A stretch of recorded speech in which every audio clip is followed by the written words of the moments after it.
Yo, what is up, guys? It's your boy Zach Wilder here, and I am accompanied by three lovely people, and we got a special guest today. Lights is with us today in studio, as you guys can see. We got Ryan as well, and Ken, three of the most known and favorite people of the community, especially in Farlight. We have some topics to talk about today, and it's not going to be only Farlight, but we will be discussing the current state of Farlight and all of the things that are surrounding it, from the events, from the 1 year anniversary, and of course the known issues and the community concerns that surround Farlight 84. Are you guys excited? Are you guys ready? What do you guys think? Let's go. Let's go. I'm hyped. Let's get into it. I gotta say, Ryan, I do love your beanie. You should definitely trademark that. Matches my can a little bit too, right? I just noticed. Oh my god. god. And the teal in the background's perfect. Right, I'm the only one that doesn't have anything on my head. Yeah, do you have something in the room? Oh. No, actually. The memo? But you have hair, you see? Oh, underneath here, there's not much hair to show, so... Yeah, okay, yeah, I agree with that. I'm not picture day ready. I don't know if you guys know, but Ryan had a recent stream where he streamed with a wig on, the full stream. And that was... I saw that. I'm gonna put a picture here if Ryan doesn't mind, man. So you guys can take a clearer picture of what Ryan looked like for what, like 5-hour stream? Zach, Does Ryan feel bonita? I feel exposed. You know, this wasn't in the contract. I didn't know this was happening today. You guys signed up for this. Do you want me to tell you the backstory? Do I have to catch everybody up with the story? Yeah, go ahead. Tell us, buddy. Tell us. Okay. So the story behind the wig, right? I decided on Monday to have a stab at one of the lucky draws in Bloodstrike. It was a synthwave knife in Bloodstrike. It was a blue knife that also doubles almost like a fidget spinner when you inspect it. The guy's twirling the knife everywhere. So I decided to roll for that lucky draw on Monday and record it live on stream. I was going to use it for some content. So, I was feeling pretty lucky, but after spending already $100, the luck was starting to drain away from my face. And at that point, chat was looking at me. They're like, you're getting scammed in 4K. My girlfriend is in the chat. And, I asked her, I begged her in a way. I said, hey, I'm down bad right now.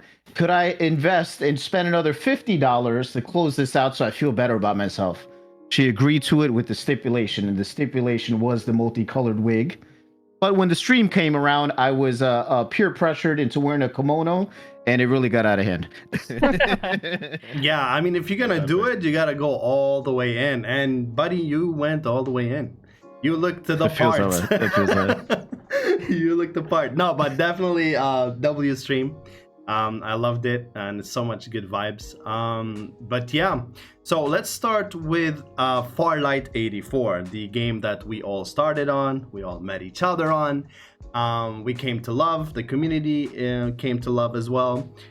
I don't even, to be honest, know where to start, because there is just so much thread to unmesh and to untangle. But I'm gonna say this: the Farlight that we once knew and once loved is no longer present. Whatever the vision they have right now is a completely different game. I once believed in the vision, of course, defended it to the day I died, and right now I honestly don't know. I don't know what the vision is anymore. I'm not sure where they're heading or what they're actually doing with the game. I would love to say some positive things, and of course I will, because if there is flowers to give, then I'm gonna give it. But unfortunately, the bad outweighs the positive at this current state. That's why I want to pick your brains, guys, and what's your personal experience when you're streaming and making content for Farlight 84 in the past week or two. Let's start with Lights, because Lights is still avidly making videos, and she's trying to keep the positivity going, and there's a lot of there's still some content to make in the game. When it's good, but unfortunately when it's bad, it's really bad. But yeah, so Lights, give us your thoughts and your opinion on the current state right now of Farlight 84. All right, so for me, the first thing to touch is kind of the patch itself, right? So I was playing the day before the patch and then the day of the patch. Now, for me, the big kind of like red flag between those 2 days is that the day before the patch, I was actually enjoying the game. I was having fun, even though, sometimes you have a lot of bugs or sometimes the games get insanely sweaty. And, there's definitely like issues with the game, right? But the day after, when we started playing, everyone was excited about the new patch. Like, let's go, it's a new season. We get to grind the leaderboards again. There's a new battle pass, new skins, new everything. And then, a couple of games into playing the game, like I quickly realized that like the game that I played yesterday is just not the same game as we were playing the next day, which doesn't make sense because how can they make that many changes in one patch to the point where we're feeling like we're not even playing the same game anymore?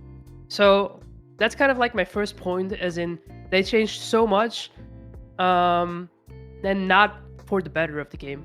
There is a few things that were good in the patch, and I know it's hard to see, but for example, the map changes that they made were really, really good. More zip lines, more cover. It's very, very nice.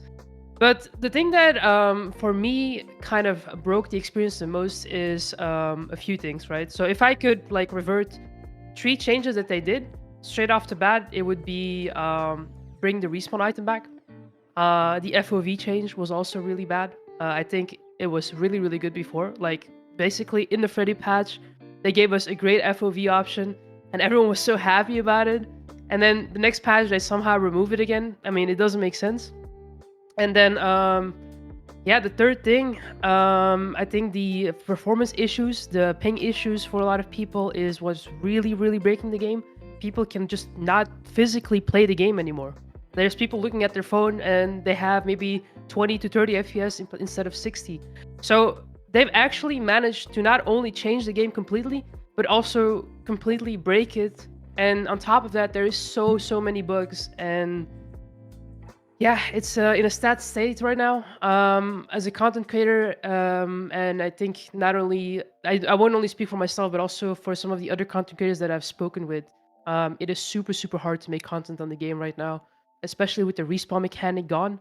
The lobbies are dead super fast. Pretty much first zone closed in, there's only 15 people alive. So basically, in order to make one gameplay video, you'd have to play, I don't know, 7 to 8 games at the very least. And that means not even like good games, because sometimes you win a game and nothing happened all game long.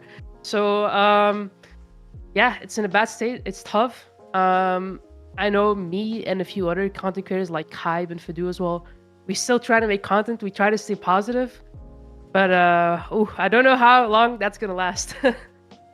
Yeah, no, I completely agree with you, and I can see the frustration. Of course, it's not a surprise or it's not unknown that I've been covering the game for almost 3 years. I've been with the team, with the staff for 3 years. We've had our ups and downs even before, but it was never at any point got this bad. Never. So I don't know if something changed behind the scenes or whatever. Also me, like personally, I used to get updates and stuff, and now it's like ghost town. And even when we talk to them, it's like automated messages like, oh yeah, sure, we'll take your feedback, yeah, we'll fix it, yeah, next update. And guess what, next update is in 90 days, 3 months. Just keep that in mind. In 3 months, you know how many games there's gonna come out already? Like, it's like, what are we gonna do in 3 days? They gave us 2 skins or 3 skins in the battle pass and 1 lucky draw to make content on. And gameplay, how much gameplay can you make, dude? Like, how much? Like, come on, 3 months of gameplay? We've seen it all already. But yeah, the first week. Yeah, the first week, everything is done. I have to say though, some positive changes. I'm gonna say, like, I kind of like Phantom's new abilities. She's very valid now. Even though before she was still good, but now, like, with her little traps, she can actually, create different gameplays, different ideas, different maneuverability. Michelle is really nice, but I just don't understand if Michelle was an attacker before, now she's like a scout. Like, I don't understand. They keep giving everyone like scout abilities. Like, everyone can scan, right? Yeah, everyone can scan now. Like, the vision is kind of blurred. So yeah, I saw they released a statement or like a post asking people if they want to nerf or change abilities of any heroes. So I think themselves don't even know what the hell's going on. You know, they want like feedback. Ouch. Yeah. But you, Ken and Ryan, you guys streamed recently, right? I think Ryan got his box, the anniversary 1 year anniversary box. How was that experience like? Oh, he has it right here. Nice. Box over here. Gotta pull it out. There we go. The box was absolutely lovely. I would say out of the entire group here, and once again, I have tremendous respect for those Farlight content creators that are still holding the flag and continuing to produce content.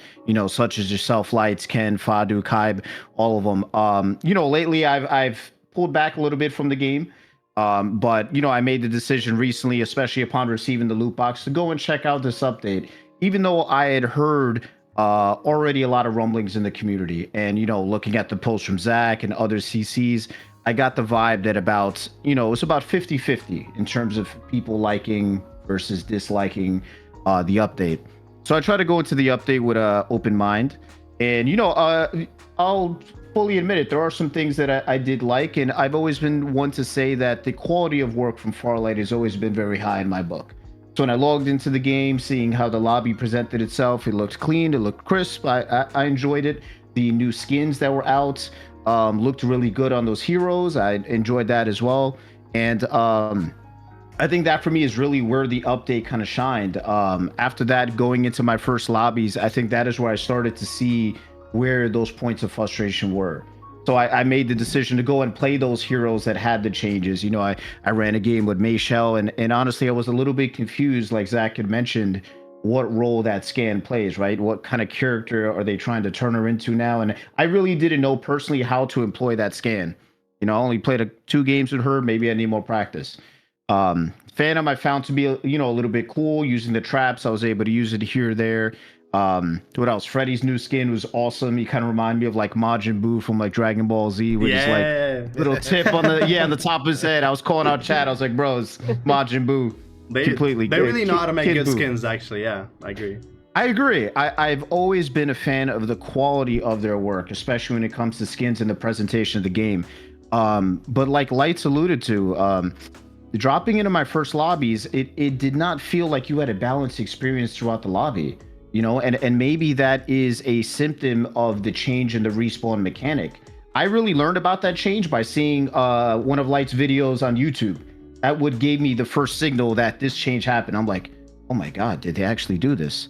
Because this is one thing that I wished other games had in the beginning, because it made the lobbies more aggressive. You play a little more carefree, you get into the action. When I dropped into these lobbies with the new mechanic, I got to tell you, people were scattered.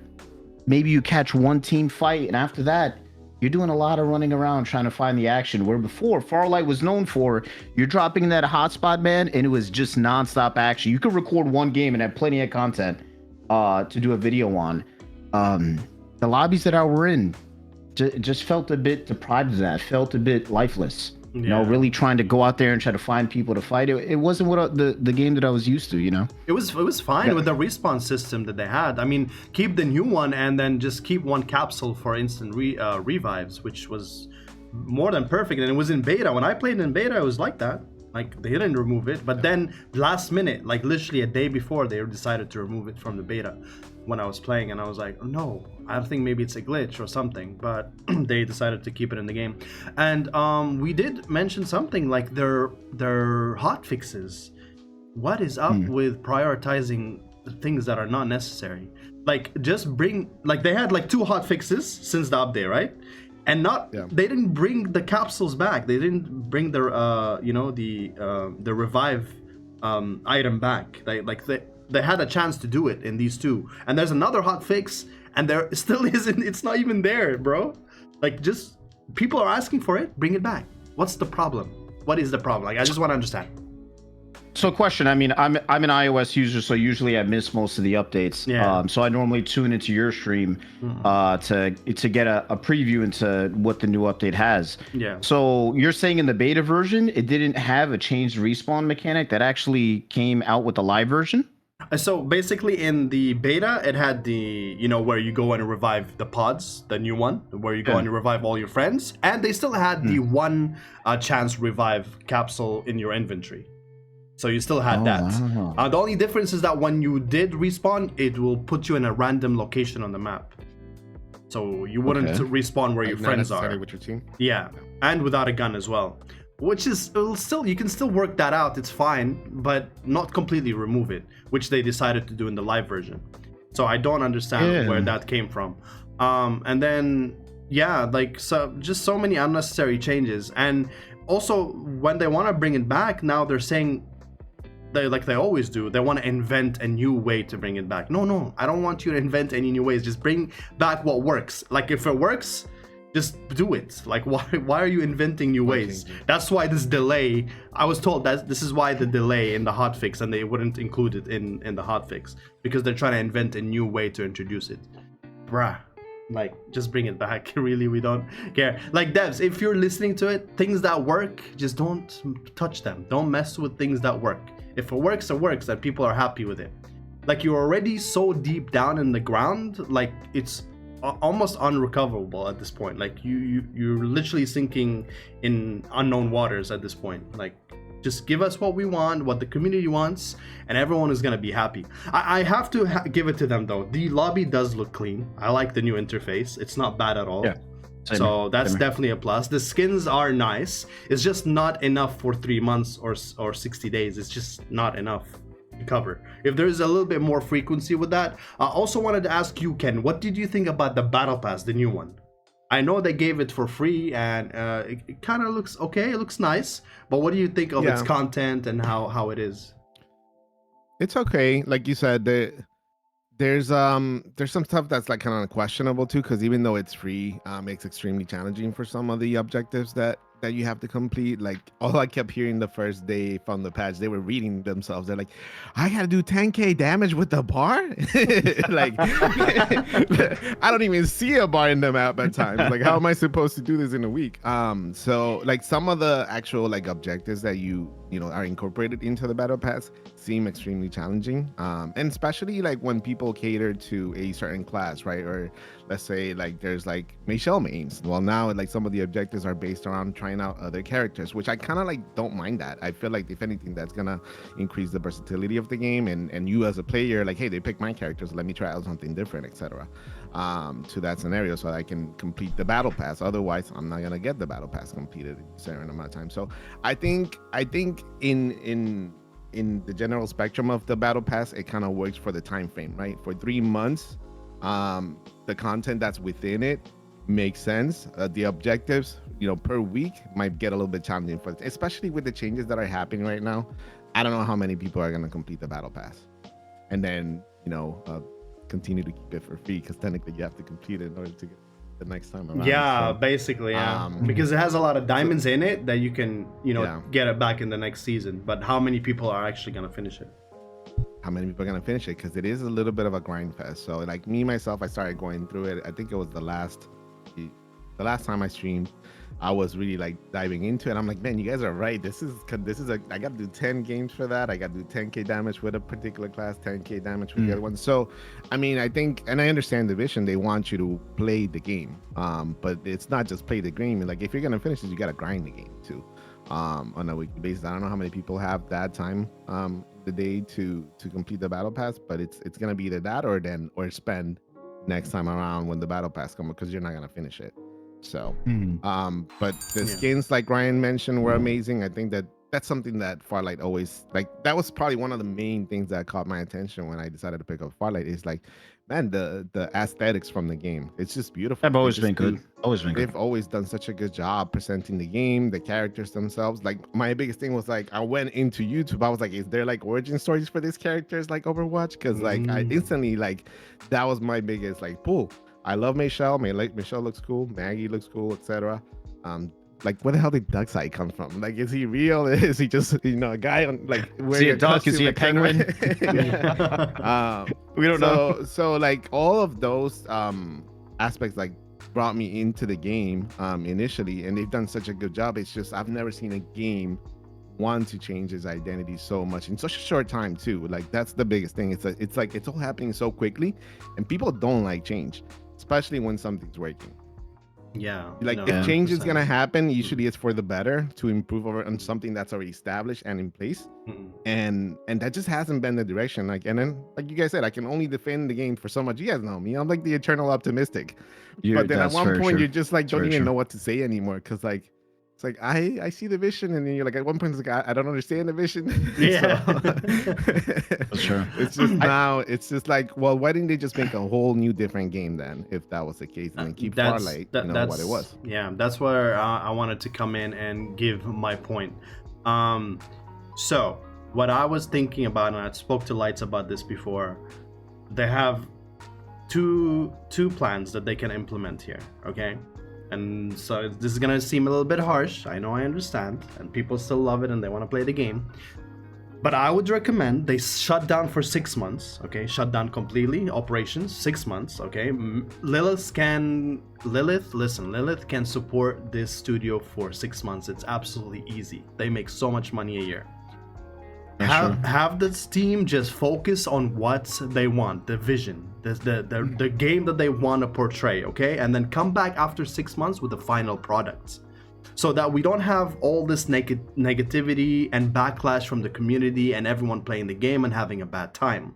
Just shut down the operations, fix your game, work on it, and even if you want to come back with a new name, just do it. It will be a fresh start, something that people are gonna look forward to, and then just complete your overall vision and plan for the game. Because right now, everyone that logs into the game, they're like, they don't know what they're playing. Like, what is this? Like, what are we playing right now? Is this a BR? Is this like a freaking dodge the bugs simulator? Like get stuck in 30 frames per second? Like I'm lagging. I'm seeing someone, but he's actually behind me. I have like 200 ping. Like, what is actually going on in the game right now? It's actually horrendous. Like the Farlight that we once knew with the jetpacks is miles ahead of whatever they have right now. Like miles ahead. And that, the one with the jetpack can literally compete with the best games right now. But this version is like, yeah, it's really not doing anything or any service for us. Or they have 3 months, 90 days right now, and I don't even want to say this because I've been saying this for 3 years. Oh yeah, the next update is gonna be better. Yeah, oh no, I hope the next update is gonna be it. It's it, because I'm tired of saying that. But I have to say it now one more time. After 3 months, maybe they can actually fix the game and give us, their final vision. It's a possibility, and that's why, like, I made that video. All of us made the video for the anniversary and what we wanted. Can you guys remember if they put a single idea into the game? Do you like just the top of your head? The only one I can think of is the switch weapon, the quick switch. They put it in the game. Oh, actually, I have one. Actually, which one? You guys remember we talked about having like different aesthetics for anniversary stuff? Yeah. I don't know if you guys saw, but the care packages true. actually look different. Oh, they changed the care package? Let's go. Yeah, it looks cute now. I will keep an eye out for that next time. Yeah. I did not focus on that at all. Oh my god, there you go. At least one idea. That's a W. That's a big One W. idea, yeah. Lights for the W. Yeah, people were asking, for solo mode and keep the squad mode. What did they do? They removed everything. They just put trio. It looks like from hindsight that they're doing everything the opposite. Like whatever you ask them, like, oh, really, you want that? Huh? Bah! Take that. Take it off. You're not getting it. It's like they're punishing people for what they love. Like, what are you doing, dude? We're not kids. Like, what is going on? Like, it's But Zach, question, and I gotta pick your brain with the history of Farlight here. Yeah. So I'm going back to when I started before global launch. When I first started playing the game, the first season I played was the season that had that really awesome Suno skin. Mm-hmm. Which at that time wasn't the battle pass a longer one, right? Wasn't it longer than a month? Because that battle pass, it started 45 days. 45 days. Okay, so I wasn't off into the woods here because in if I recall correctly, like I tried my hardest at that battle pass, but it was very challenging. I actually didn't complete it, and I was sad because I wanted to get that Sunil skin that I ended up getting later in the legendary box draw. Yeah. So if I recall correctly, and feel free to correct me, they changed it to the monthly battle pass model because I believe they did a survey or took some input from the community. Yeah. And I think that's where the feedback went, that they rather have shorter battle passes, 30 days, easier to accomplish, but you're going to get less content in each.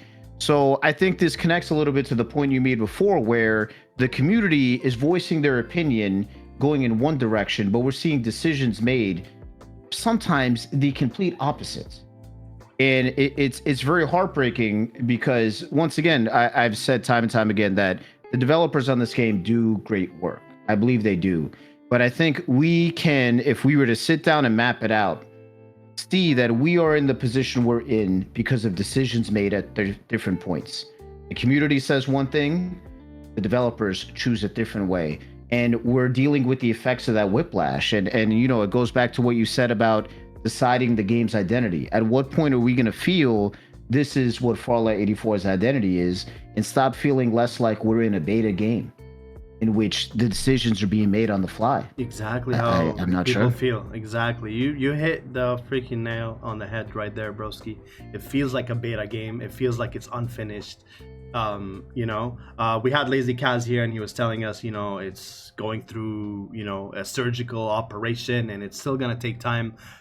Dude, even Lazy Kaz couldn't take it. He's not even here anymore. He's playing another game. Like, what do you know? Like, he's not even with us anymore, bro. Like, Yeah, bro. like they put poor Chance, bro. Like, Chance didn't even want to do that, you know? Like, he's like, hey, you know, we have an update. Go update people, you know?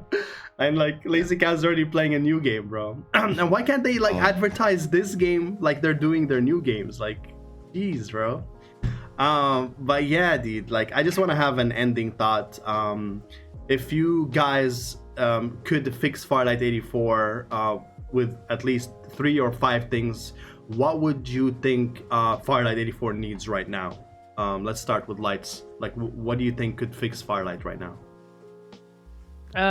Well, first of all, it's a bit weird to me that in the past they actually listened with surveys and now they don't anymore. I think a lot of trust has been broken between the community and the developers, also because they're not being transparent with us. They say they're going to do one thing, and then what do you know?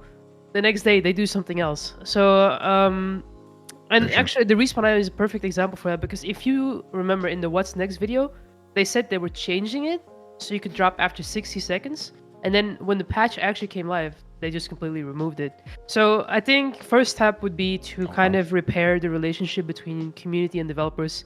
We need like more transparency, more communication.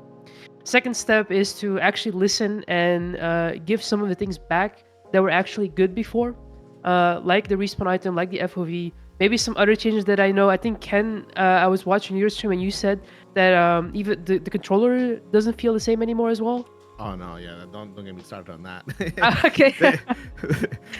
the sensitivity in this particular game, that's another thing. It's like not only do you feel like you're playing a whole different game, it feels like you're just like, after the update, like you're shooting like completely different too. And the slowdown mechanic, I don't even know why they would do that. That was like the biggest complaint too, honestly. I didn't expect that from the community, but everybody and their mama was like, Ken, does it feel shooting like shooting is different in the game now? And I'm like, yeah, no, 100%. And especially for me, like the controller, I have no aim sensitivity at times. It's like, you guys should have seen my first stream. I don't know where my sensitivity was broken. It didn't matter if I would put it at 1% in a firing on a red dot, or if I put it at 100. My thing just went side to side. I had to restart the game like a couple of times for it to work. So it's just something that I don't understand why they would fix with like the actual shooting mechanics of a game. I've never seen Call of Duty do like an overhaul over, or like, I'm just saying Call of Duty as an example, but and I'm sorry, Lights, I know you were putting your point down, but you got me started on this subject, and it's just like, it's like close and dear to my heart, because I'm trying to be like a controller ambassador here for the game, and now I'm like, they need to fix this if they ever plan on reaching the console community, because like if they try this on controller, they're gonna put the controller down and go play PC or something else. So yeah, no, it just feels completely different now. Yeah. But even to testify for like the touch players here, usually in my experience of Farlight 84 going from update to update, I would say 3 out of 4 updates, my sense rolls over and I'm able to play. There's been a time here or there where people in the chat would be like, hey, go take a look at your sets if something needs to get adjusted. But even before I got into the first game, people were telling me like the Farlight update did something to sensitivity. And I'm just like, why does it feel like you have to go back to this? Because you're trying to jump into an update, get your first games, and now you got to go and spend time recalibrating this. And it kind of takes away from the fun and the spirit of just jumping in and playing. It's strange that that's something that has to get revisited. And like you said about the whole slowdown, the shooting thing, right? What is it that when a player gets shot, it slows them down? Something to that effect? It slows them down. Sometimes it catches you in a state too where you're trying to slide and it causes you to that slide. So it's just easier for to get the shots in it too. So that was another thing that I think I spent like an hour and a half trying to get my sensitivity right and then adjusting after that. So, and again, like what game does that? That was like my biggest throw off. And it almost like set me off in a mood where I was like, telling myself internally, you know what? It's new patch. Let's not let the community know we're frustrated. But like inside, I was like, I'm frustrated. Why do I have to recalibrate the whole thing right now? I'm live. So it was just my initial experience wasn't the best. But the next time I already came in with a different mindset. I already knew what product I was playing, and that's different. Once you just make the best of it. Yeah, that's true. That's tough. Yeah, I mean, as I said, like there's so many changes that they've made. They were good before, and now they somehow made the changes for the worst. Another example of that is I know the UI, the UX is not that bad, but like as someone, me personally, believe it or not, I don't see very good. And the fonts and everything is super hard for me to read. So like accessibility has become worse as well. So yeah, I think the developers have a lot of work to get done, but like if they just keep continuing like they are right now, where they just do whatever they want, they don't listen to any of our feedback, I think the game is just bound to fail and bound to shut down, fortunately. That is just like the hard reality of it. That's true. Sorry to cut you off. You know what it feels like? It feels like they're saying, oh, we know better and you guys don't know nothing. Like we're gonna do what we want and you guys don't know what you're talking about. That's how we feel as a community. From an outside standing, looking in, that's what it feels like. And it's an insult. I just feel like, sorry. No, I was just going to touch on Zach's point real quick. Like, there was something I mentioned on my live stream, Zach, that was very similar to the words you just used. And maybe the frustration boiled over. But I literally said, it felt like the developers are making the game that they want to play and not that the players want to play. Yeah. I mean, in my opinion, this patch is like, okay, before the jetpack removal patch was the worst patch in history. Because they took something very near and dear to us, they took it away, and they told us it's never coming back. And, like a decent amount of players actually accepted the fact that it's not coming back, but we stick to the game, and we were like, okay, let's try the game, and let's see what they're going to do next. But then this patch came along, and just the game feels even different, and it just feels like they put a knife in our back, and like, we're trying to like struggle over here to like, just, play the game. Yeah. How long was it between the previous update until now? Was it the same? 90 days? I mean, we had the Freddy patch in between, right? So the mid-season update. Mid-season. Which kind of made things better. Because the Freddy patch, in my opinion, was actually a banger, Like we had Freddy, we had jet sliding. Good patch. It was a really good patch. It was kind of like the calm, before the storm situation, and like, we got all that negativity with 2.0, and like the pitchforks were out. I was definitely trying to put the pitchforks down. Then Freddy came to the scene. I was like, let's go! Like finally something positive in the game, and then it's kind of like what Zach said in the past. It's like 1 step forward, 3 steps back. So. Yeah, so the storm was coming. We had no forecast. I didn't know how to get ready. I didn't have my punch. I got so we didn't know how to get dressed. Damn, bro. Yeah, that's funny. So, that's crazy. Any final thoughts, Lights? On that note. No, I mean, what can I say? If they don't listen to us and they continue like this, the game will die. There's only so much everyone can take. Yeah, so, yeah, that's true. That's actually true. What about you, Ken? Any thoughts on how to fix Farlight 84? Yeah, and here's the thing. I don't know that they're gonna want to clearly at this point anymore. But you guys have all said it.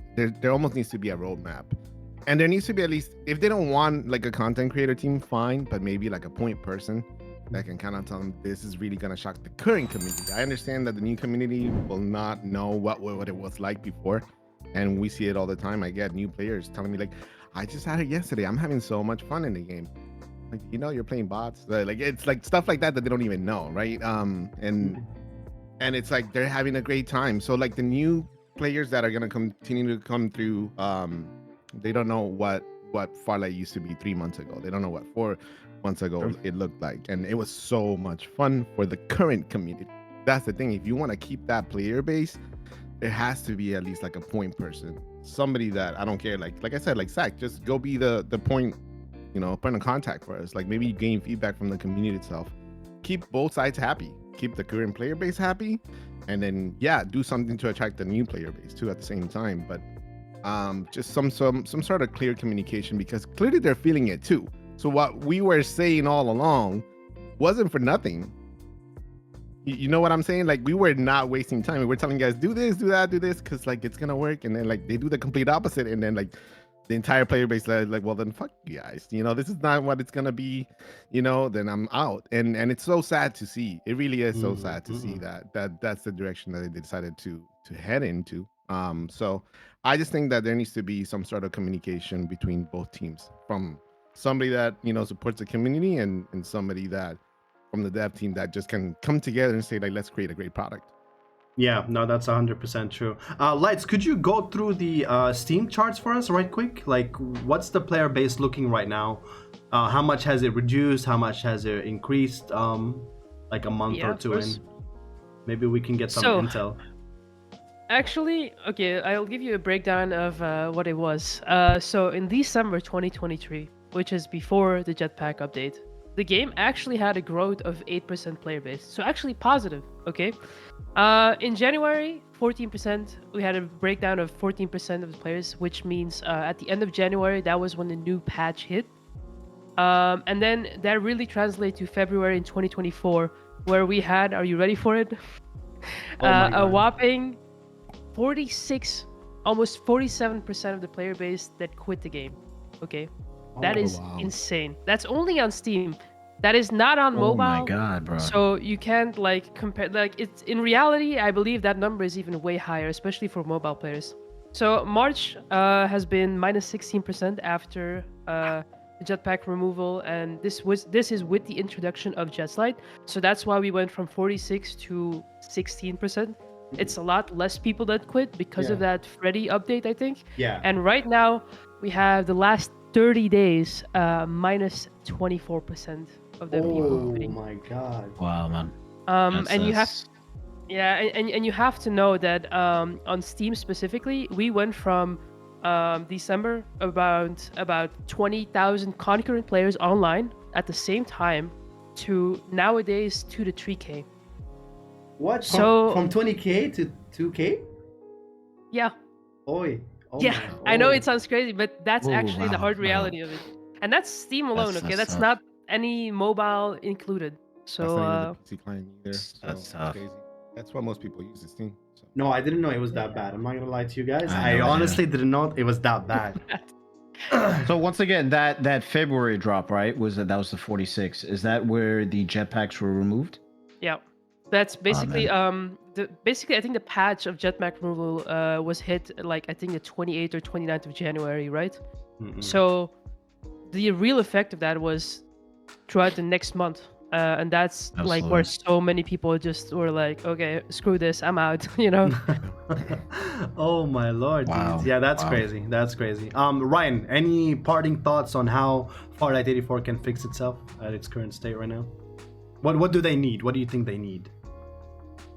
I mean, the thing is, Zach, I like the question you asked before, like when you're asking us what we believe should be fixed in the game. I think the one thing I've come to realize about Farlight is there's a couple of common denominators that wherever they ask this question or wherever people offering feedback, a lot of people are saying the same things. So it's like the developers don't even have to go to content creators. They can go to the players, and a lot of them are asking for the same things that will fix the game, or often things that they removed. Jetpacks, changing the revive system. Now we have a 90-day battle pass. I'm curious what that effect is going to be. Listening to your player base, this is something that I think can be made more complicated than it actually is. when you listen to what the players are saying, and if you take that in and do what they're saying, they're going to be happy. They're going to bring more players to your game. They're kind of giving you the secret ingredient. They're giving you the answers to the test. They just want to see that you're acting on it. And because of the history that we've seen with Farlight acting almost opposite in a lot of these situations of community feedback, that is where the trust has been eroded, like Ken has mentioned. So at the end of the day, I think they can go out there and ask any player, and a lot of them are going to say the same things that were taken out, that cut down the player base, need to be put back in, and then the trust needs to be rebuilt.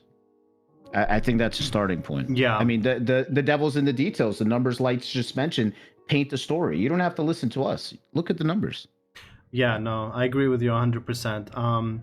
I think the 90 days, the 3 months season is ridiculous. I think 45 was a sweet spot for everyone. 45 days is perfect. You can grind out a battle pass, compete in the season ranking system, leaderboards. Everything was in unison, and it worked before. It has no reason not to work now. So that will be a plus. Expand the clan size. We've said it many times. Give people something to do within the community. It will help us. I was thrown with a question. Give us a reason why you want clan expansion. Why is it so hard for them to understand that? I don't know. So yeah. I'm not gonna explain it anymore. Like, if they want to be toddlers, they can do their own thing, whatever. I mean, if I can say something about that, literally changing the number of clan members is literally, like, from a developer point of perspective, it's just changing a number, right? Yeah. We go from 8 to 30. Like, come on. Just give us. No, you know why? I think in their head and in their systems, why it's complicated for them, because it's linked into the esports system. If they change the current clan system right now, the esports system, like, they can't queue for tournaments in game, and that's why I gave them the suggestion to separate the two things. Make an esports system in the game, which is very easy. PUBG has it. If you are already copying every single game out there, like Apex, like, it's very evident. And what else? Valorant. What else, guys? What else did they copy? And don't get me wrong. I don't mind copying. If the game is fun, it's fun. I'll play it. Like, look at Palworld. Yeah. It's Pokemon 2.0. And I'm still loving it. I'm playing it. It doesn't matter if you copy. Just at least do it right. Okay? Yeah. So just like separate the esports system. 6 players esports system. It's a completely integrate into the game itself, and then a clan system of 40 to 60 players where people can build their communities. They have some events and like a clan shop that they can buy some things and grind for. It will be absolutely perfect. I don't want to explain to them again why this is important. I think I don't know if they understand, because they asked us, give us a few reasons why you want this, and they were even mad about it, like, because I'm pressing them for it. But okay. And what else? I don't know. The gun mechanics was fine before. Now I'm not sure what's going on. I mean, we complained about the MF18. Now they make it like 2-tap, this is cool. Yes. So, yeah. Even in the 4 games that I played, I had that weapon. I was downing multiple people. I'm like, how did the worst gun in the game become the best? Bro, it's like it's a new meta. Bro, I'm telling you, it's like they're looking at me and they're like, "Oh, really? All right, mother effer. All right, okay. Then look at next patch." There, because I made a suggestion, like, make it a dual thing, maybe a dual SMG if you're not gonna buff it or something. I'm like, because at the beginning of times that gun was horrible, dude. Like, it's the only gun that you would never pick up, but now you can see actually people using it, which is a plus sign. So I give them props for that. But yeah, there's so many things. Just go watch our videos again and just put like 2 or 3 ideas from each of our videos, and the game will be amazing. It's not rocket science, really. It's not. But yeah, that's literally my parting thoughts on Farlight 84. I really hope that they succeed and they do better in the next update after 90 days, 3 months, 90 days, 3 months.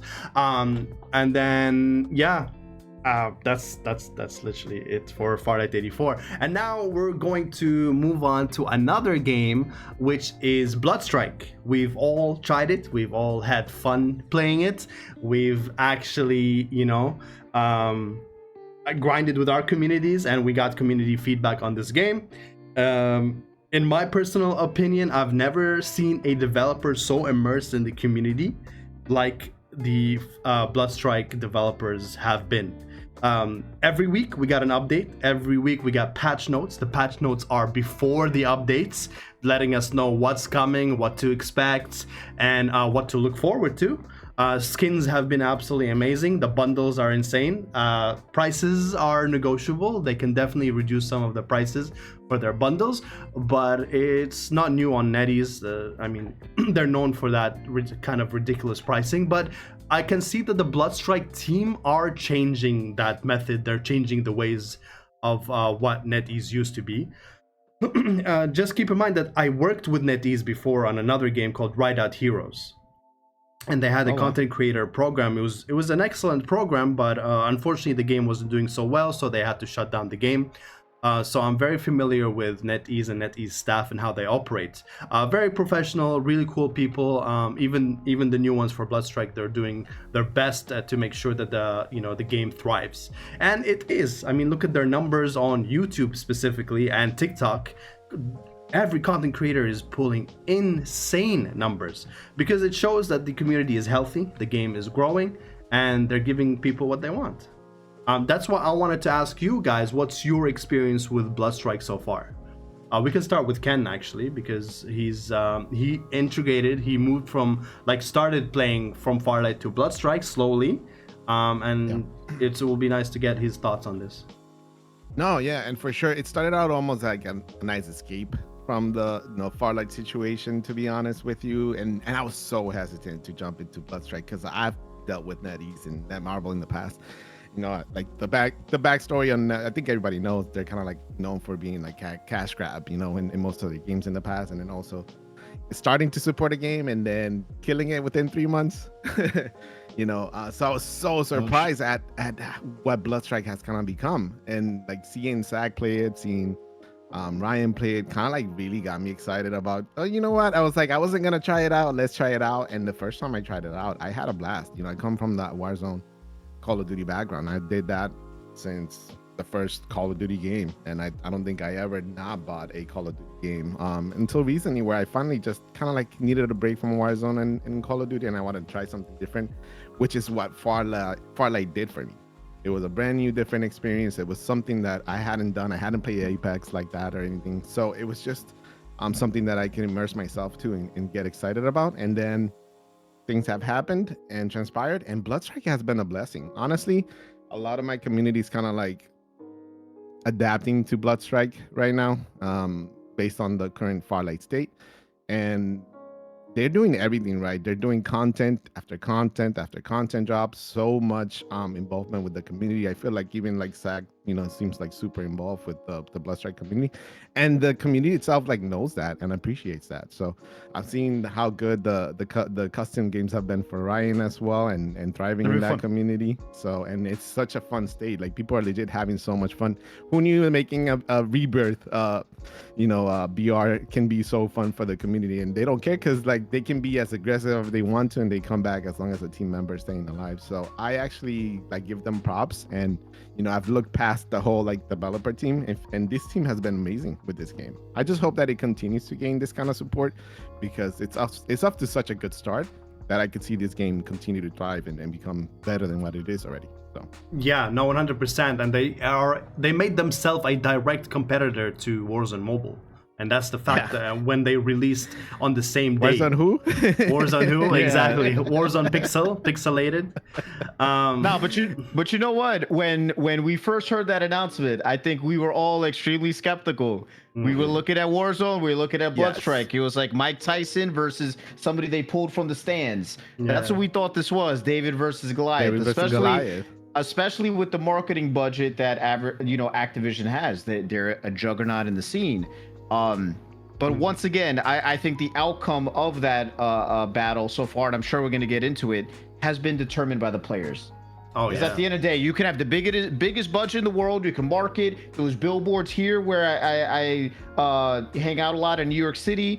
But all of that does not matter if your core product is not good. Exactly. And people are not enjoying it. Because at the end of the day, the best advertisement is word of mouth. Right. And the word of mouth right now in Warzone Mobile has Well, just not been great. nothing short of really bad. Let's break advertisement out for a second, okay? What is advertising and promoting a game? It's to get the players to hold the product in their hands, open it up, and experience what you want them to experience. And once they open that game and they see that the graphics are pixelated, the game doesn't even work properly, what are they gonna do? It's the word of mouth will always be stronger than any paid advertisement. If that person that you advertise and you told him to go play the game, he opens the game and he tells his friend this game is shit, everyone's gonna know about it. And that's exactly what's happening right now.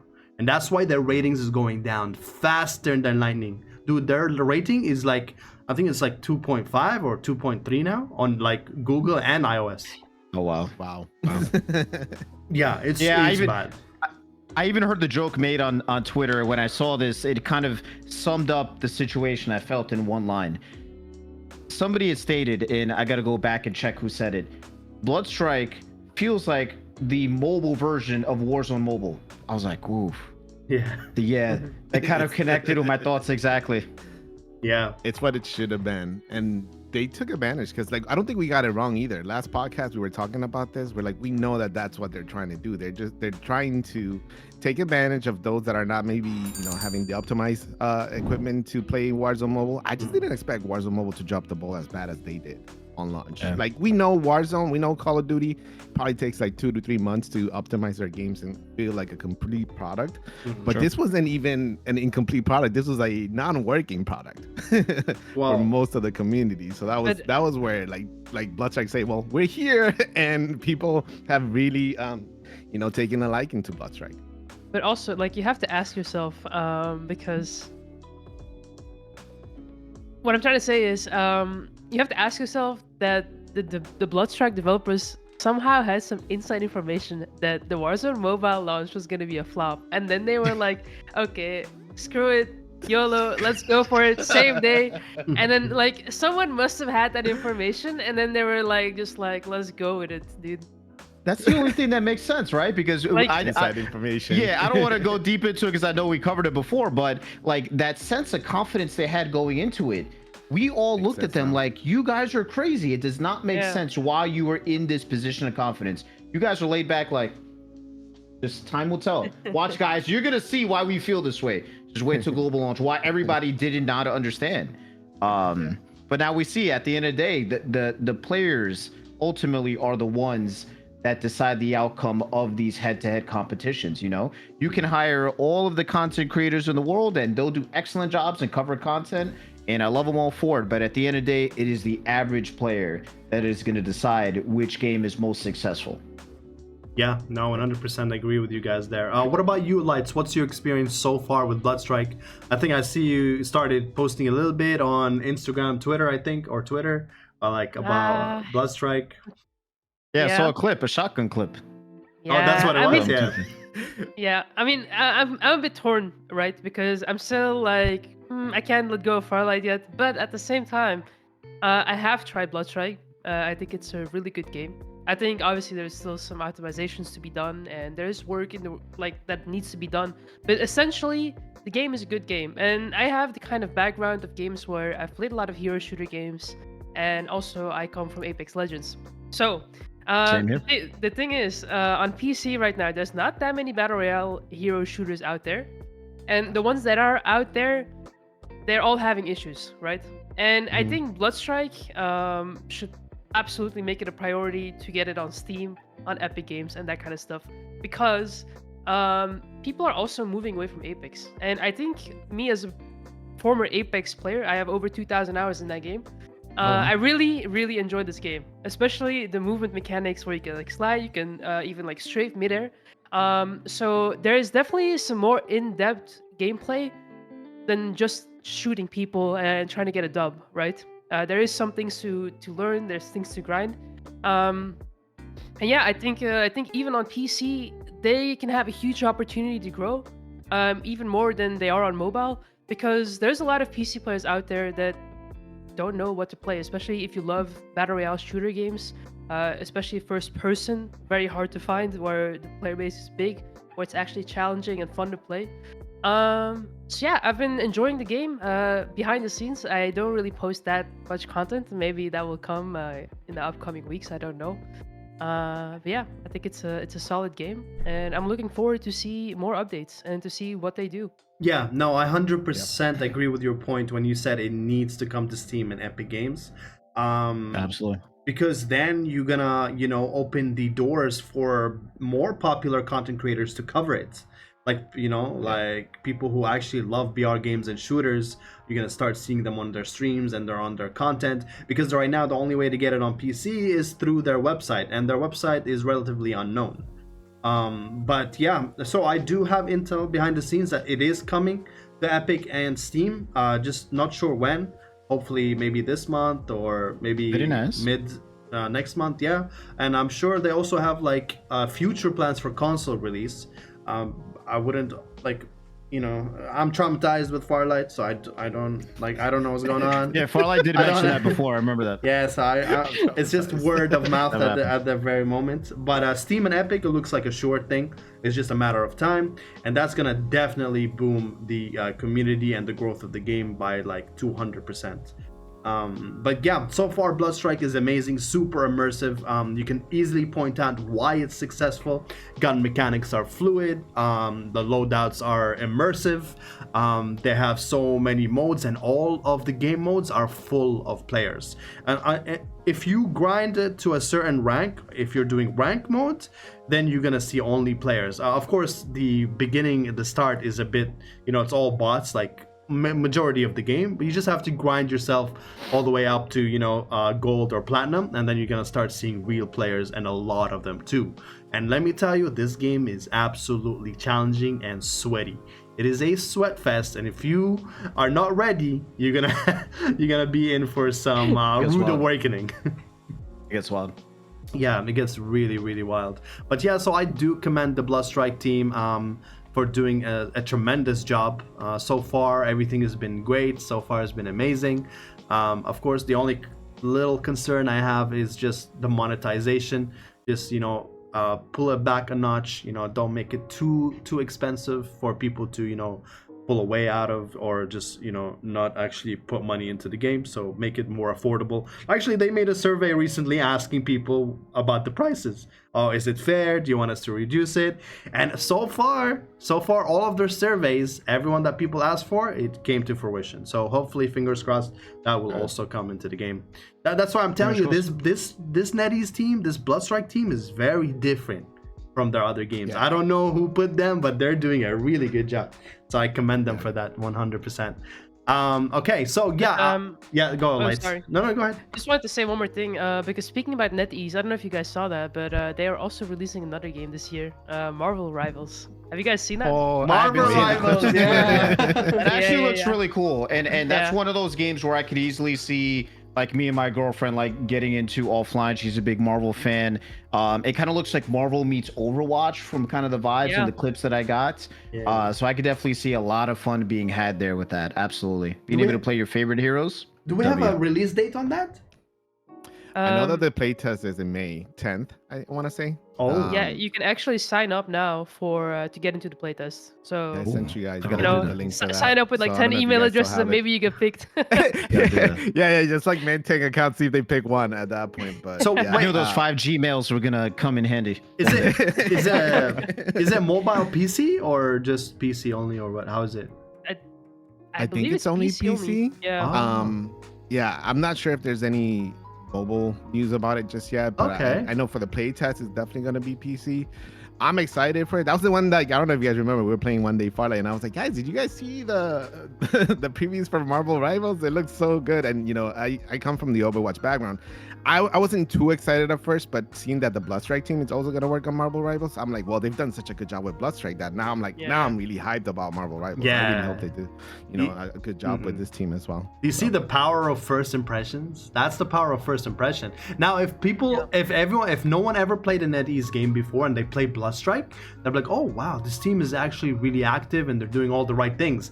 So now automatically they think all of the other games are gonna be very similar to Bloodstrike, which is hopefully a good thing if they keep it on the same path. But yeah, but But you know what, Zach? I'm actually one of those people. This is my first NetEase game. So I'm Mm. hearing all of these stories about NetEase, through other players, you Yeah. know, like Ken and other people in my community that have started, told me different parts of their experiences with NetEase and various other games. Right, yeah. So, even hearing that was a bit of a surprise because the first impression I've had has been very strong. Playing Bloodstrike, I'm playing a game that seems to be very sure of itself and its identity and what it wants to be.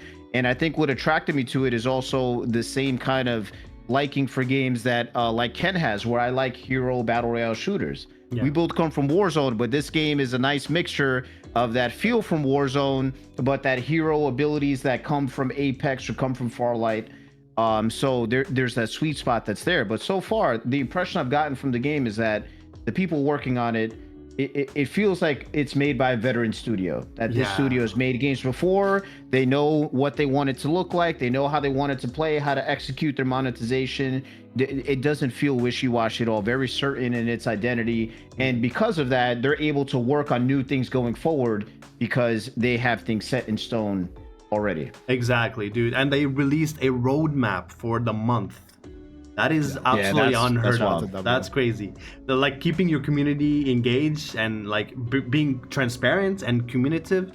Like that's what you need. That's what you need. Being like communicating with your community, understanding what they want, and letting them know what the plan is. Like I expected for this like in the future, like 6 months, maybe 3 months down the line. But they're doing it for every month. They're letting you know what's up, which is really I feel like the development team there amazing. Is just like learning from their mistakes too. Because again, I like Ryan said, I did deal with NetEase. I did put out content for Marvel Future Revolution. I had crazy views on Marvel Future Revolution, but the game died within 3 months.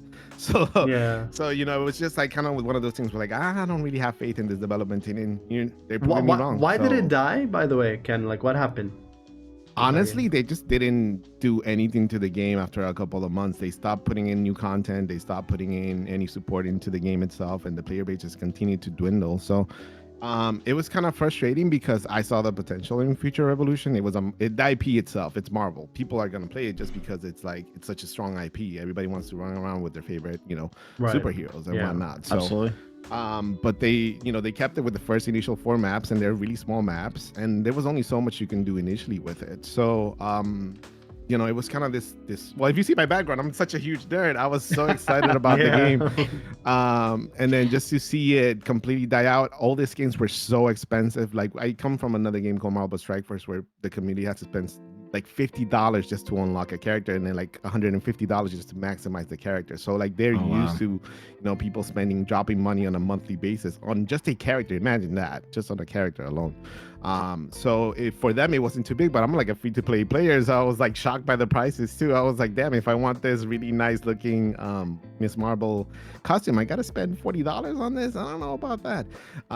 So I just played the game. I was catering myself to be a free-to-play content creator for it, and like I said, I was getting crazy views. I was getting 12,000 views a video, which to me, like, I was mind blown. I'm like, I don't have subscribers, but people are excited about this, and sure enough, after 3 months it died out. So that's why I was like so hesitant to try Bloodstrike. But see, the development team probably learned from their mistakes, and they're not only that, they're involved in the community. I'm glad that you said that about the server, because I had no idea that they're looking into changing their prices. If they can make it more affordable, if they see where the money's actually coming in from the microtransaction, the $2 transaction, the $5 transaction, maybe they will lower some of those prices. So we'll see. True. But I'm excited about the changes. That's a really good insight. I really hope Bloodstrike keeps this up, at least for like the foreseeable future, and they keep updating the game. Take a new chapter into the juggernaut that is NetEase. Like lead the path with a fresh way of thinking and operating. That'll be amazing, and I think Bloodstrike is definitely heading into the right direction. So we all commend the team for doing such an amazing job. So let's move on to another topic that has been absolutely blowing up Twitter right now, which is Escape from Tarkov versus Arena Breakout PC, or Arena Breakout Infinite. I don't know if you guys are keeping up with the drama that is happening right now in Twitter, but there is a lot of it, and it's absolutely juicy. If you guys love, gossip and like drama, it's all in there. Tarkov versus Arena Breakout is in full display right now. I'm gonna try not to butcher the story, okay? All I know so far is that Tarkov has been in beta or early access for a very long time, okay? And they promised their player base that the next DLCs or the next expansion into the game, the big update, will be absolutely for free because everyone has been playing and supporting the game for the past 4 or 5 years, so it's on the house. And then just the last minute, they come out and say, yeah, kind of change our minds. Everyone has to pay $250 for it. Otherwise, you can't play the game or enjoy the new content. So everyone just like was mind blown. Yikes. Yeah, and it's just a perfect timing because Arena Breakout Mobile, the same developers, were already working on a PC version of Arena Breakout. And just when that announcement came out, they also announced that Arena Breakout PC, Arena Breakout Infinite, is coming to PC. The first beta is in May, somewhere in May. And like, if anyone from Tarkov that is thinking of leaving Tarkov because of this incident, come hop on over and play Arena Breakout on PC because we got you guys covered. The game is absolutely for free. And then Wow. they said that they went there and they even tagged Tarkov in their tweets. And then the CEO clapped back and was like, what did you fucking say? And then he's like, motherfucker.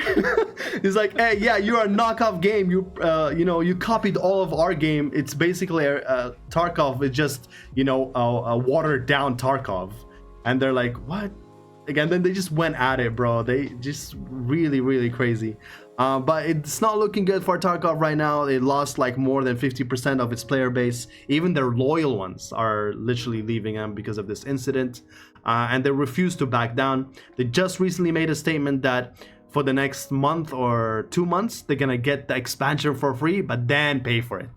They're like, what? Yeah, I don't want to pay for it if you promise me it's gonna be for free. It's one of the reasons why I invested in the game for so long. Like 5 years of my life are gone, and now you're telling me I have to pay $250? It doesn't make any sense. You But know yeah. what the crazy part about that is? Mhm. Is like, people are so upset and people are so mad. And yet, Tarkov is like, no, we're standing by our point. Why do gaming companies do that? I've never understood that, because it's not a shame to say like, okay, I'm sorry guys, we messed up. Now we will revert it. Because I've seen bigger companies, for example, even Epic Games, apologize for a change that they've made. Then they listen to the community and then they revert it back. So why are some gaming companies stubborn like that? I don't understand. That's crazy to me. No, I Because agree with you literally- 100%. Yeah. Literally, stand if they their would ground. revert it, So weird. people would come back. They'd be like, okay, no worries, we forgive you. We come back. At least Yeah. that's how I would be. Yeah, usually the only logical explanation that I can think of is that there's someone behind the scenes, twisting their hands and making them say, we need to generate money. Like, how are we going to generate money? And usually it's a bad idea. It's a very bad idea they come up with on how to generate money. Because in my opinion, every game can still thrive with just cosmetics. Battle Pass, you can just put skins, you can put different cosmetics in the game and generate money that way. Because then you give the freedom to the players. If they want to, they can buy something that doesn't affect the gameplay, the overall gameplay. Even DLCs, it's fine to, of course, to put a price tag on a DLC, but not $250. $250 I That's can crazy. like literally buy a new console, bro. Like, what are we talking about here? That's crazy money. But yeah, that's the situation right now. Ryan and Ken, what do you guys think of this whole drama, Tarkov versus Arena Breakout? It's been great to watch it play out on Twitter. I mean, as a mobile content creator, drama on Twitter is like another Tuesday, right?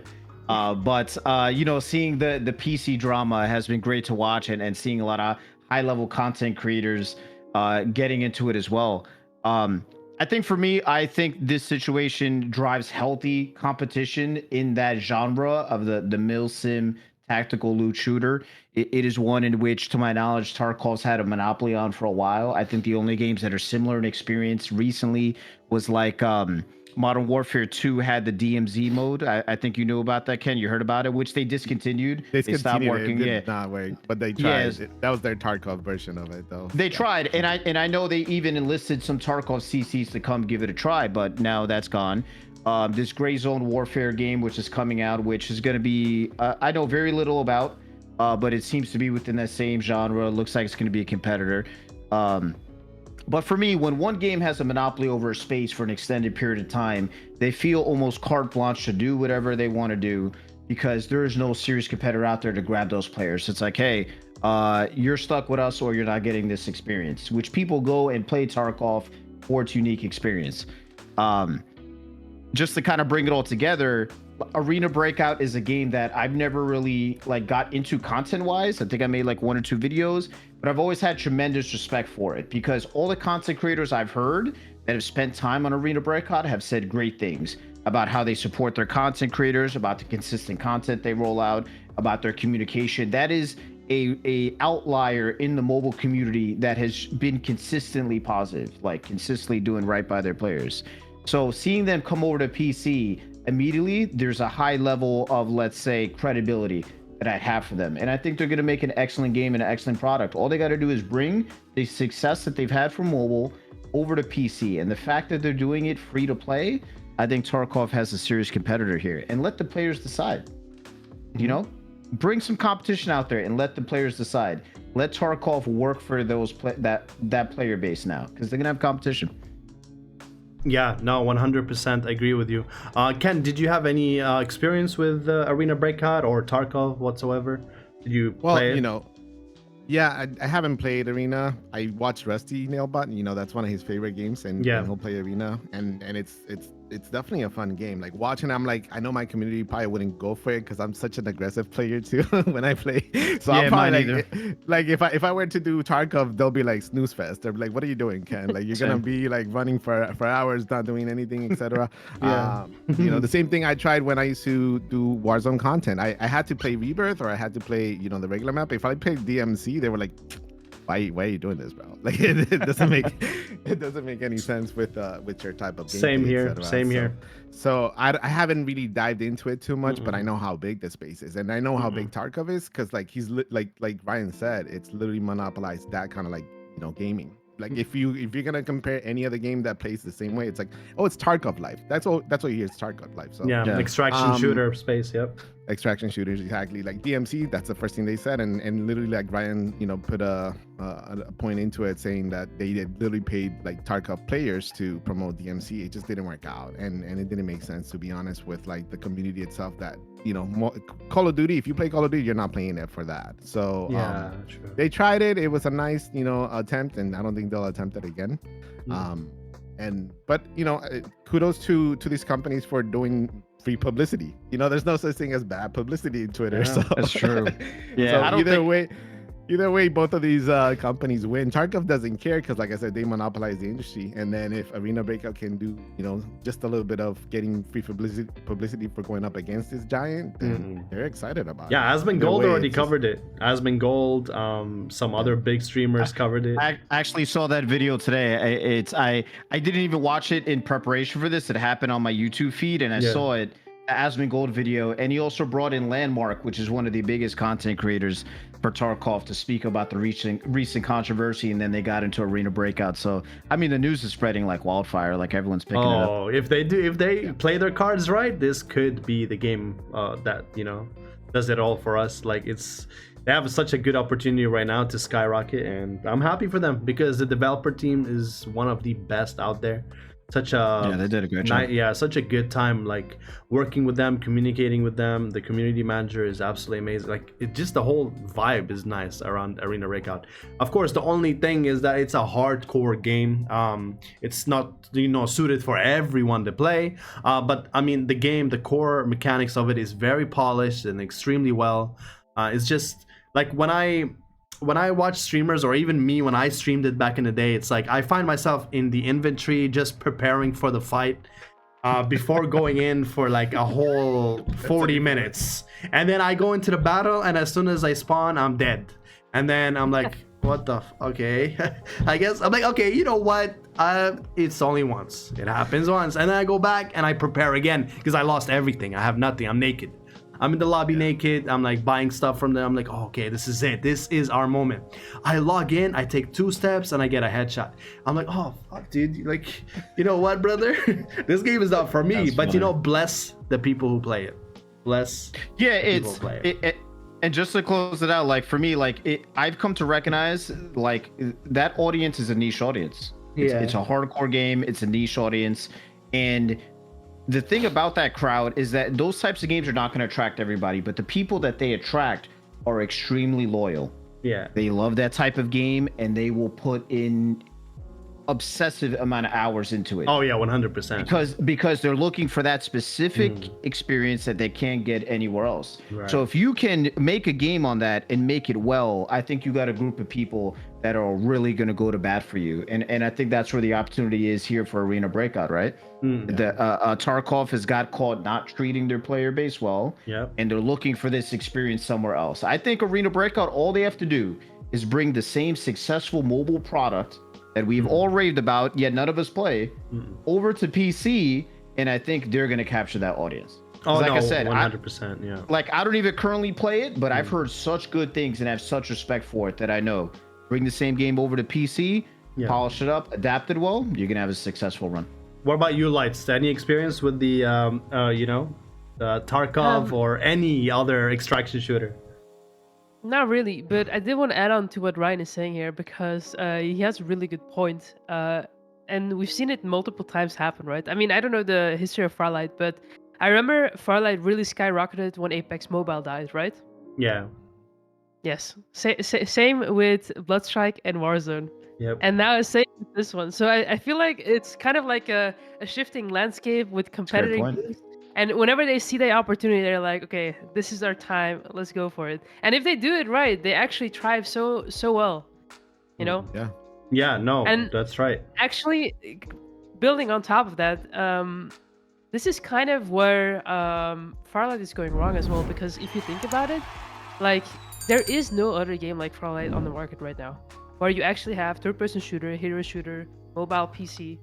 Like, imagine if there was somehow, somewhere, a company working on something similar like Farlight, dude, they would pop off right now, you know? Yep. Yeah. Strike now while they can. Yeah, it's recognizing an opportunity, recognizing a need, and not only having the great product, but like Lights just alluded to, sometimes the timing can just help your product soar so well. Yeah, no, 100% agree with you. I think they're doing a tremendous job. Arena Breakout is, I believe it's going to succeed 100%. So yeah, all kudos to them, and we wish them the best of luck. Hopefully I'm going to be able to try the PC game on May 8th, hopefully, when I get a beta key. And if you guys are interested to try, let me know. I'll prioritize some beta keys for you guys, so we can all get into it together. Let's see how fast we all die. That is one that I could see myself playing, dude. Yeah. Let's make the dream team. Make a hot, Yeah, exactly. The dream team. Be a lot of fun. Okay, on to our next topic. You guys saw the success of Palworld. And of course, with every successful games, people are going to get ideas to duplicate and make something similar, or pretty much just copy the whole thing. And that's what mobile is doing right now. We got, I think, 2 or 3 games that are coming that is like Palworld. Capture the Pokemons, capture the little monsters, and like make them work in your base, or like the same exact method, but it's coming to mobile. I'm trying to get the name of the few games actually, but it's looking like it's a hit, and it's all coming to mobile. Would you guys actually be interested in playing, similar games to Palworld on the mobile device? Let me know your thoughts. I'll try it out. Yeah, I'm trying to get the name of it. I can't really remember. I think it's like Infinite something. I mean, as someone who doesn't really play mobile games, if I would play a mobile game, that would be the type of mobile game I would play, Just chill, you're hanging out with friends, like, it's cool, Yeah. The collecting aspect of it too, it's like Yeah. what people love the most. Like I remember the whole like growing up, like Pokemon came out and Digimon came out, and then like Bakugan, like everything like came like revolved around collecting. And I think they see that like with Power being like it's not Pokemon, but it's collecting Pokemon like creatures. Now we're gonna see a lot more games maybe come through the mine like that. So I could see it being successful either way. People love doing that. It's just that that human nature to want to collect and it becomes like an addicting thing, like to gotta catch them all. So in a mobile game, I'm down for something like that. But I think the reason why gaming companies might want to make these type of games now is because they might recognize the success that these type of games have on Nintendo Switch, for example, as well. Yeah. So maybe not everyone has a Nintendo Switch, but almost everyone has a mobile device, whether it's an iPad or a phone. So I mean, in a way, it's like a good way to like capitalize on that type of game and bring it to even a wider audience. Yeah. Oh, Yeah, and yeah. I think and I think the more I think about it, like I start to see almost like a parallel here, right? So we have Palworld coming out and in a way going head to head with Pokemon, which is the established monster collector genre that dominates the space, right? So I feel like we're almost talking about a theme here in this podcast of various newcomers coming and almost fighting against the establishment game. So I think that Palworld, if they were to bring a similar experience to mobile, I haven't played it, but I saw Zach play it and his friends, and I've seen content here or there. I think from the feedback that I've seen on Twitter, a lot of people saw things in Palworld that they would have wished were in Pokemon games. That they saw that and said, why haven't Pokemon developers brought these similar experiences over to Pokemon? We got this new game coming out and it's having all these cool things that we would just love to have in a Pokemon game, but they won't give it to us. And once again, it's like a competitor comes out, they identify an opening or an opportunity. They're doing things that player wants that other games are not giving to them, and players are going to flock over. So I think they would, if they bring a similar experience over to mobile. I mean, it's PC only, right? What, Palworld? Right, yeah. Yeah, PC only right now, yeah. Okay. Yeah, but I mean, last time I heard about Palworld, I mean, their player base like exploded. Like they had a huge come up when it first came out. So I think if they had a similar track or some other company made a Palworld-like game for mobile, I think it could be very successful. Oh, 100%. Yeah, I agree with you. The game is called Amiken Survival, anime RPG. Very similar to Palworld. It's a monster collector. Yeah, basically they built it on the idea and the basis of Palworld. So that's very exciting. At least like some games are trying to, make something similar to that aspect, which everyone, is gonna love and enjoy. I do have an MMO channel, survival MMO channel, which I'm planning to, start uploading those type of games onto. Yeah, we have another game too. It's an anime game called what's it called? Weathering something. Wuthering Waves. Wuthering Waves. Yeah. That's the one. I've seen that on Twitter. Oh, it's already blowing up, dude. I think it has 4 million or 5 million downloads already, and the game hasn't even been announced officially yet. So yeah, it's doing really, really good, and I can't wait to start it. Another game too called Aurora, A Playful Journey, is also a Palworld inspired game, also coming out this year. So yeah, we got a few games that are coming out this year, dude. That's it could shake up the space for sure. You know what I'm dying to play, guys? I want to play like a survival MMO, all of us together, like back in the day. Just get everyone into one clan, grind the game together, do dungeons, do missions together. I know MMOs can be grindy, but it's so much fun. I just want to bring that element back into our group dynamic, our friends, and build a community in that aspect. I'm literally the community dying. aspect. Oh, bro, it's so nice, dude. Like, like completing a raid together or a dungeon together and getting the items and like, looting things in a team aspect is just nothing comes close to it. Nothing, like the feeling you get is just crazy. Absolutely love it. I think we almost thought that Undawn was gonna breed that experience for us before, right? But I mean, I haven't kept tabs on Undawn, but it seems it kind of faded away at this point. Oh, it faded away hard too. Yeah. Oh well. Yeah, that game is gone. Unfortunate. It was good when it first started, but then it just, like some games, you know, just faded away, which is unfortunate. But it is what it is. Yeah. So one more parting note. What are your thoughts on Warzone current state right now? Warzone Mobile. I don't hear. I mean, I know they're advertising really strong. They even got Mike Tyson to make an ad for them, which is like, what is even happening right now? You know, but was he taking the game? There was an ad also, and I hate to say this because I came from Apex Legends Mobile. I love you, Apex Legends Mobile. I find it hard to say anything about it. But one thing that Apex Legends Mobile consistently got criticism for was its advertising. It felt disconnected, right? From it felt out of touch, disconnected. No, wait, right. Sorry, let me just close you. Yeah. You know what it feels like? It feels like I have the money and I'm gonna make everyone advertise my game, regardless of their background or what they do. Here's the money. Exactly. Go make a video. That's what I'm saying. It's the people who are actually playing this game, who would invest the time, are seeing these forms of advertisement and are immediately understanding that these people are not players of the game. And that's where, like, we made the jokes about Apex Mobile. You know, I don't say this in a negative way, but, you know, they gave a lot of money to Mr. Beast to make a video for Apex Mobile. You watch the YouTube video, you can immediately tell the people that were in that video are not mobile gamers and they're not going to play this game again. All right.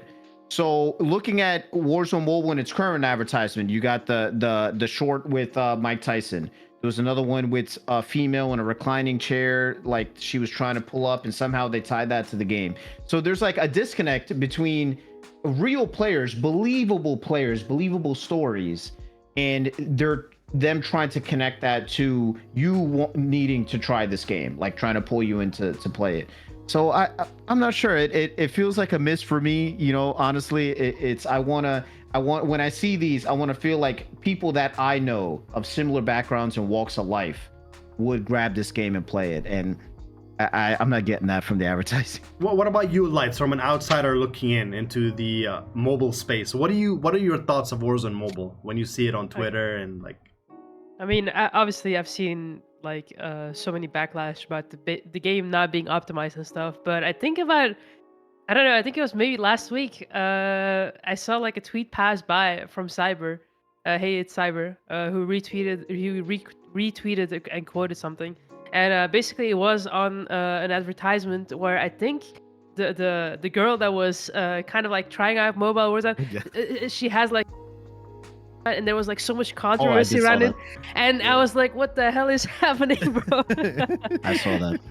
So I mean, what can I say? I personally, I actually have never really like gotten into Warzone or Call of Duty for that matter. So like, I'm very unfamiliar with it. But every time I see some like, you know, some smack being talked about again, I'm like, what the hell is going on, bro? It's so controversial, and like, what are they doing?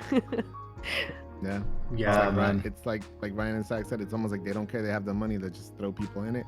And almost without doing a background check because of that was a lot of backlash. I saw that in Twitter too, though. It feels like there's a disconnect, right? I mean, in every major game company, you obviously are going to have the developer team and you're going to have that marketing team, right? And I mean, marketing, they're sizable budgets. They're outreach. They're trying to reach millions of potential players and customers. And right now, with the state of Warzone, the state that it is in, and the near the poor optimization, not being really playable, a lot of people, their phones or devices not able to run it. They're in this state, and the marketing train has already left the station and it can't be stopped. So it is showing these commercials, it is showing these things, all these other people from different various industries playing this game.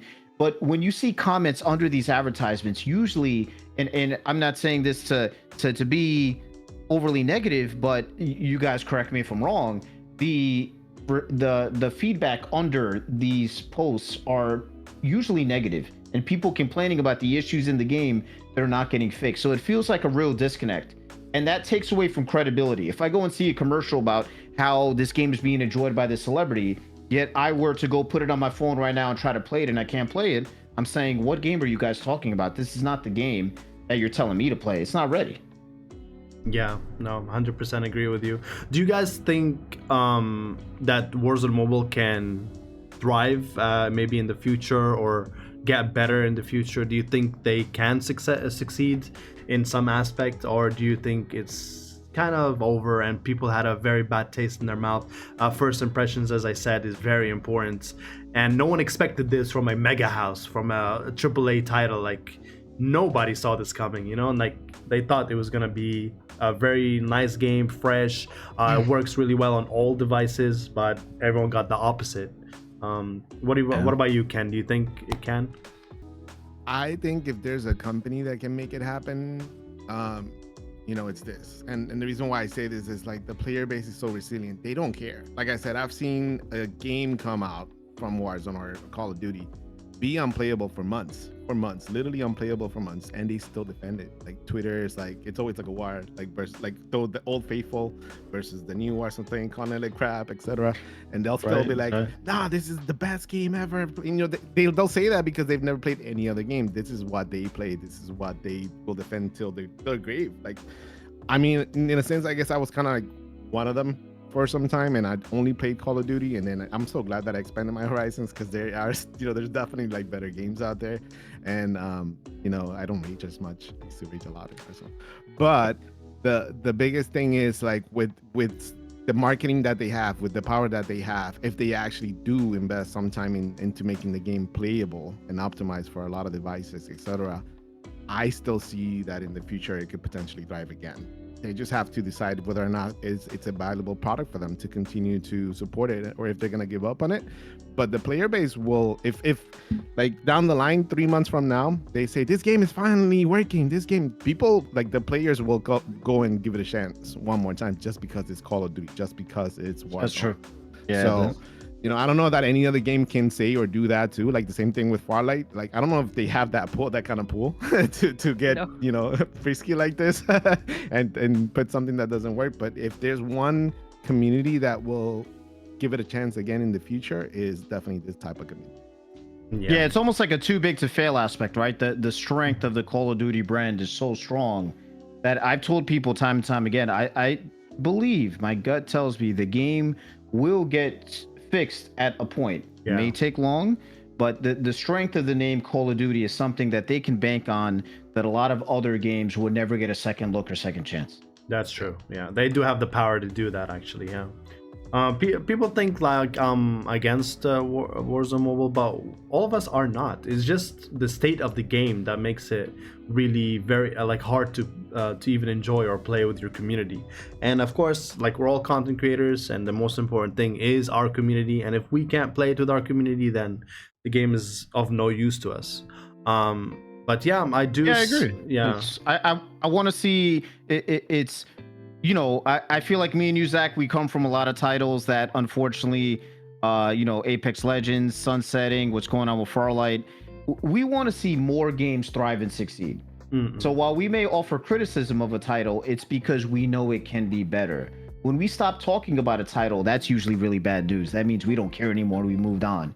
So I really do hope that they fix this game, because we need more, not less. That's mobile true. Mobile players and content creators need more options, and unfortunately we have been traumatized from having the ones that we really enjoyed taken away from us. So I really do hope they fix it. Yeah, I really do hope so. And I believe they will. I think it's gonna take a while, but they'll eventually get there. The question is, will there be anyone left to even want to come and try the game? Because they've already had so many bad experiences. I guess time will tell, and we'll find out eventually. But yeah, that is going to wrap up this podcast, guys. The WYLDCAST concludes. I want to say a special thank you to Lights, Ken, and Ryan for dedicating this time for this. This is gonna be episode number 3, and of course, hopefully, we're gonna look forward for number 4 somewhere in next month. Guys, please don't forget to follow these lovely people, Lights, Ken, and Ryan. All of their YouTube channels and their socials will be in the description, so make sure to check them out. I love you guys. Any parting goodbyes from you guys? What do you guys have anything to say? Thanks for watching, and subscribe to Zach Weiler. Please do. Join the wildlings. Yes. Join the wildlings, guys. Thank you so much for your time, guys. I love you all. And bye-bye. See you. Take care.